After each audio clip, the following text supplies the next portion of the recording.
Welcome back to more Sip2Tally, and I'm your host, Coach Evans. And today on the more Sip2Tally Power Rankings, we're all the way up to Team 17.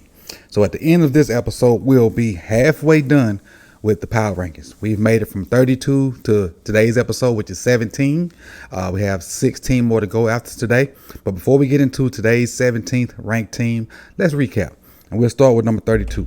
Number 32 was the LA Rams. Number 31 was the Detroit Lions. Number 30, Arizona Cardinals. 29, the Washington Commanders. 28, Carolina Panthers. 27, Indianapolis Colts. 26, New England Patriots. 25, Las Vegas Raiders. 24, New York Giants. 23, Tampa Bay Buccaneers. 22, Houston Texans. 21, Jacksonville Jaguars. 20, Denver Broncos. 19, Tennessee Titans, and 18, Green Bay Packers. Your number 17 team on the more Sip2Tally Power Rankings resides in the same conference as the Green Bay Packers.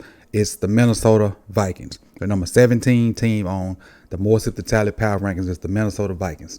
Let's get into the ins and the outs of the Minnesota Vikings. Start with their quarterback room.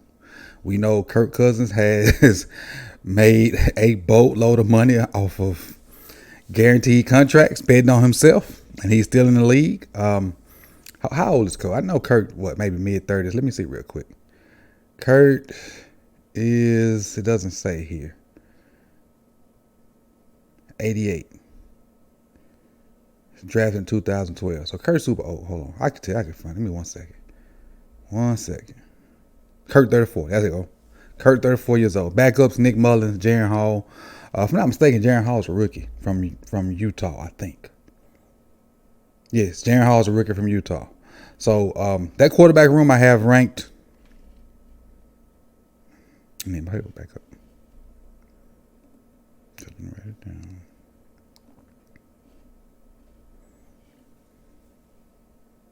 All right, that quarterback room I have ranked 16. 16th in the NFL, dead in the middle. Kirk Cousins has been around for a while. He's won playoff games. Last year he threw for 4,500 yards, 29 TDs. So Kirk is not a slouch.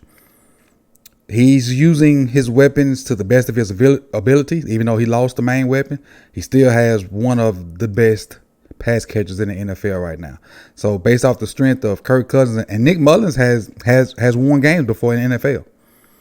He's been a solid backup. He's been a guy that can come in and get you a victory or two down the stretch if you need it. Doesn't like just go out and blow games. He's competitive in games. He's also a Golden Eagle, so salute to Nick Mullins for that.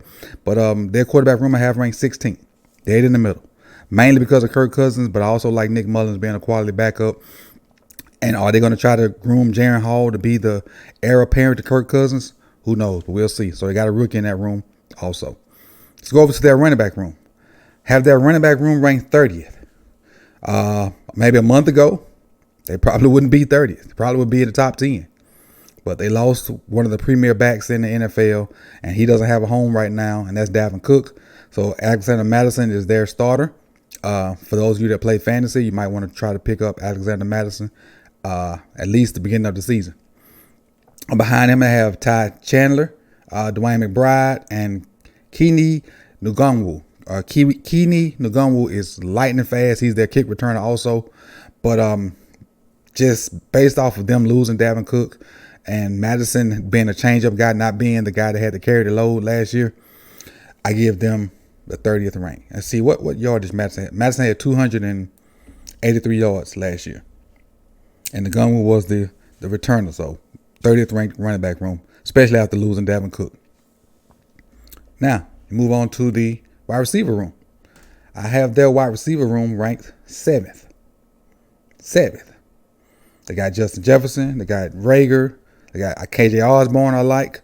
They drafted Jordan Addison. They got Jalen Nager. They got some guys that can burn over there. They got rid of the old man and what's his name? He plays with the Panthers. Adam Thielen. They got rid of Adam Thielen, and so they got just a invigoration of youth in that room. And I really like what they're doing with their wide receiver room, and so I give their rank number 7. because this you could say Justin Jefferson is the best wide receiver in the NFL. You have a real good argument if you want to say that. 1,800 yards last year. If it would not for the 2 games versus Jair Alexander, I'm pretty sure he would have got 2,000 yards last year. Jair Alexander took it upon himself to kind of shut him down and did a darn good job of it. But if not for those 2 games versus the Packers, Justin Jefferson's probably over 2,000 yards. And I don't know if a receiver's ever done that. Has a receiver ever went over 2,000 yards? I'm not sure. I'd have to go back and check the records. But I feel confident if it had definitely that last game versus the Packers, Jair would have hit 2,000 yards. Moving on to their tight end room. They got T.J. Hawkinson. They picked up Josh Oliver, Johnny Munnett, and Nick Muse. Their tight end room I have ranked 5th. I like T.J. Hawkinson. I like him a lot. But adding Josh Oliver to that, I really like that. Josh Oliver was a solid player for the Ravens when they needed him. Made some catches that, well, he was more athletic than I thought. He produced more than I thought. He was a quality 3rd tight end. He's going to be an even better 2nd tight end for Minnesota, especially if they want to get in some ace stuff and do some stuff like that. Because you can actually spread Hawkinson out because he's a little faster, a little bigger, and then use Josh as your inline tight end and do some things like that. So I like their tight end room. I have their tight end room ranked 5th. 5th. 1, 2, 3, 4, 5. 5th. Dave Chappelle reference, if you know what that means. All right. Moving on to offensive line. Their offensive line I have ranked 10th. The offensive line is not bad. They struggled for a while, but they've put together some pieces to finally get a whole 5 together to run out there in front of Kirk and their run game.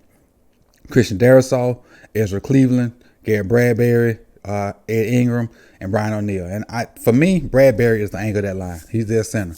He's the one that puts it all together, doing the calls, gets guys in the right positions, gets up to the second level. So I really like what they've built over the years because they went for a minute with not very good O-line play, but through the draft and through very few moves, they've gotten guys in there, and those guys have started to pan out and to work out. So I have their O-line as the 10th best O-line in the NFL. Let's go to the defensive side. Defensively, they are base 314, so we're going to talk about their front 5. Let's talk about Dean Lowry, Chris Tonga, Harrison Phillips, Danielle Hunter, and Marcus Davenport. I really like Hunter. We all know who Danielle Hunter is. He's a go-getter. He's been sacking the quarterback and beating guys off the edge for a long time. Let's see. Last year he had, let me find it, 10.5 sacks. 10.5 sacks. He was paired with Zadarius Smith. So Zadarius Smith is out. They insert Marcus Davenport. I think this is Marcus Davenport from New Orleans. That is Marcus Davenport from New Orleans. So he still gotta rob into his Batman. So they probably can get together and Zadarius and Danielle both had 10 sacks last year. So can Marcus give him that same push? Maybe. I just don't like what I get up the middle from him. Those 3 guys in the middle, Dean Lowry, Chris Tonga, Harrison Phillips.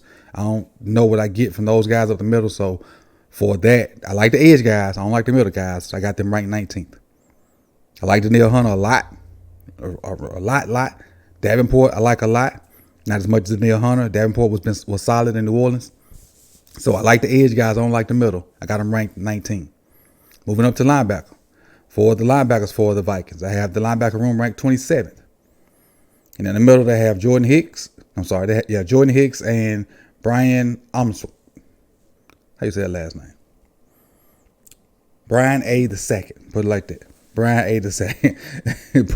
Now, they do have some guys that are not considered starters that I like. I really like Troy Dye. I like his length. I like his speed. But they got him listed as a 3rd string linebacker. I don't know if he's going to walk up and play some edge for him or what. But, with those 2 guys that got listed as starters, I had to knock him on that because I don't see a lot out of them, and I could be wrong, but in this instance, I don't think I'm wrong. I got them as 27. 27 best linebacker crew in the NFL. I don't know what happened with Troy Dye, but maybe it's just me having a soft heart for some of the people I did college film on. And I thought Troy Dye was better than he is. Moving over to cornerbacks. Andrew Booth Jr., Byron Murphy Jr. I got them ranked 27th.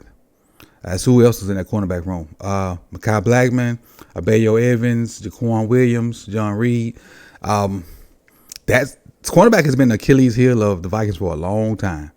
And I know one draft a couple years ago, they drafted like two corners. Neither one of those guys are even on this list that I see anymore. One of them was from Mississippi State. I can't remember his name. And another guy they drafted, but I don't see those guys even on the roster anymore. I have their cornerback room ranked 27th. 27th. Now, we go to safety. I have them ranked. No, I said that wrong. Their cornerback room I have ranked 31st. The quarterback room is ranked 31st. Check that. 30, next to last. Not 27. Next to last. Linebackers was 27. My bad. Bad eyes. Trying to see my screen up there. Now, go to the safety room. They got Harrison Smith. We all know Harrison Smith has been a good player for a long time. They got Cameron Bynum listed as the starter. But if they don't hurry up and put Lewis Seen in that spot, I know something. And in my mind, Lewis Seen is the starter. So I'm looking at Harrison Smith and Lewis Seen, and I got them ranked the 16th best safety group in the NFL.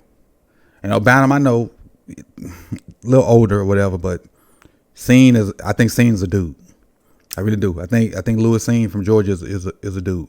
And for that matter, pairing him with Harrison Smith, and he can learn from Harrison and just pick up on little tidbits from Harrison. But he's way more athletic. And I have them ranked 16th. All right, with all those put together, that makes the Minnesota Vikings, well, not makes them, that averaged them out to be 17.88889, which brings them to be my 17th team on the more Sip2Tally Power Rankings. And I'll kind of go back through the position rankings so you can kind of put it in the comment section whether you agree, disagree. That way you can just see it. And that way, me just saying that, you can actually see it, you can pause it, and then you can type out, if you agree, disagree, or whatnot. So while these rankings are scrolling, you can pause it, type out which ones you agree with, which ones you don't agree with, what you think is answer 9, answer 10, answer 11, or what you think is spot on. So let's go through it real quick. Quarterback room, 16. Running backs, 30th. Wide receivers, 7th. Tight ends, 5th. O-line, 10th. So on the offensive side, they're not bad. Defensive line, edge, 19th. Linebackers, 27th. Cornerbacks, 31st. And safety, 16th, which gives them a total of 17.88889. And they're 17th on the more Sip2Tally Power Rankings. So I appreciate everybody for coming out. Like the video if you like what you saw. Please subscribe if you have not done so. And when you do subscribe, hit that bell so you can be notified when the rest of the countdown continues. And it's going to continue at 6 p.m. daily until we get to number 1. We're halfway done, people. Got 16 more to go. I appreciate everybody that's been rocking with me so far. You could have been anywhere in the world, but you chose to be here with me. Peace.